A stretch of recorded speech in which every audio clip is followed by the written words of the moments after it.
Shalom, selamat pagi jemaat yang dikasihi oleh Tuhan.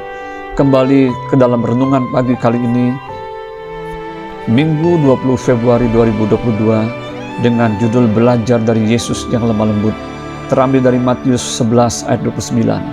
Pikulah kuk yang kupasang, dan belajarlah padaku, sebab aku lemah lembut dan rendah hati, dan jiwamu akan mendapat ketenangan.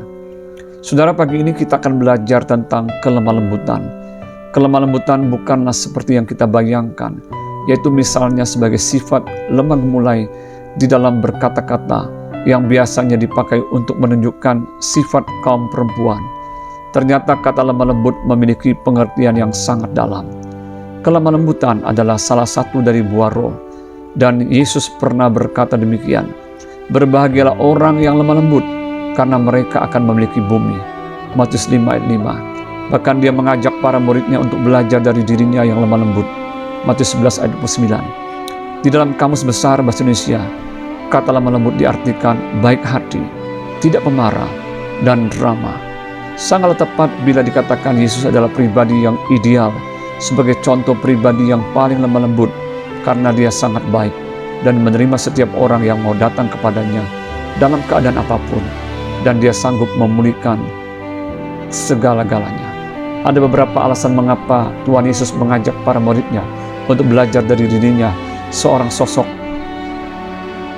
yang lemah lembut. Yang pertama, tanpa roh yang lemah lembut, tidak mungkin seseorang dapat menjadi pribadi yang rendah hati dan mau menerima setiap pembentukan sebagai sesuatu yang baik. Tuhan Yesus memberikan sebuah keteladanan, kelemah lembutan, ketika dia sendiri rela datang ke dalam dunia dan mengambil rupa seorang hamba yang datang bukan untuk dilayani, tetapi melayani, dan bahkan memberikan nyawanya menjadi tebusan banyak orang. Tuhan Yesus mau menjalani proses yang tidak enak selama dia ada di bumi, di mana setiap harinya seringkali dia difitnah, ditolak, diancam, bahkan terakhir ditangkap dan disalibkan. Nabi Yesaya menggambarkan Yesus seperti seekor anak domba yang dibawa ke pembantaian, dan seperti induk domba yang keluh di depan orang-orang yang menggunting bulunya, ia tidak membuka mulutnya. Yesaya 53 ayat yang ke-7. Yang kedua, kelemah lembutan adalah hikmat yang datangnya dari atas atau surgawi. Yakobus 3:13 dan 17. Yesuslah sang hikmat yang turun dari surga. Karena itu sebagai pengikutnya, maka kita pun wajib memiliki cara hidup seperti dia. Yesus sangat tegas menolak dan mengecam perbuatan dosa, tetapi dia mengasihi orang berdosa. Dia rindu semua orang berdosa berbalik dari tingkah lakunya yang tidak benar dan bertobat.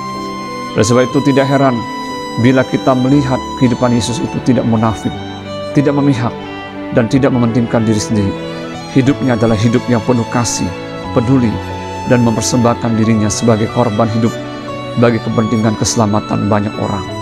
Yang ketiga, jiwa kita akan mendapatkan ketenangan di dalam dia bila kita belajar seperti dia yang lemah lembut. Matius 11:29. Mengapa banyak orang hidupnya tidak tenang, tertekan, stres, bahkan depresi? Jawabannya adalah karena tidak memiliki kelemah lembutan. Kelemah lembutan akan membuat seseorang dapat menerima segala sesuatu orang lain dan termasuk dirinya sendiri dengan penuh syukur, tidak marah, memberontak, iri hati, tidak mudah kecewa dan putus asa, tidak menyimpan akar pahit, tetapi justru melepaskan pengampunan. Yang keempat, orang yang lemah lembut akan mewarisi bumi. Matius 5 ayat yang ke-5.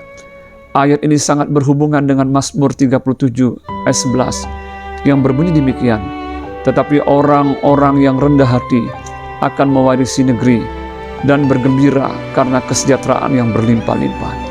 Bagi Yesus, mereka yang hidup di dalam kelemah lembutan, maka mereka akan hidup dalam sebuah sukacita, perdamaian, dan kesejahteraan. Dan mesti kita ingat ketika Yesus berbicara tentang memiliki bumi, tidak bisa ditafsirkan sebagai bumi sementara seperti yang ada saat ini. Tuhan Yesus juga berjanji akan memberikan bumi yang baru bagi mereka yang bertahan dan menang. Karena dia sang Alfa dan Omega, yang awal dan yang akhir. Wahyu 21 ayat 5-6. Tuhan Yesus memberkati. Shalom.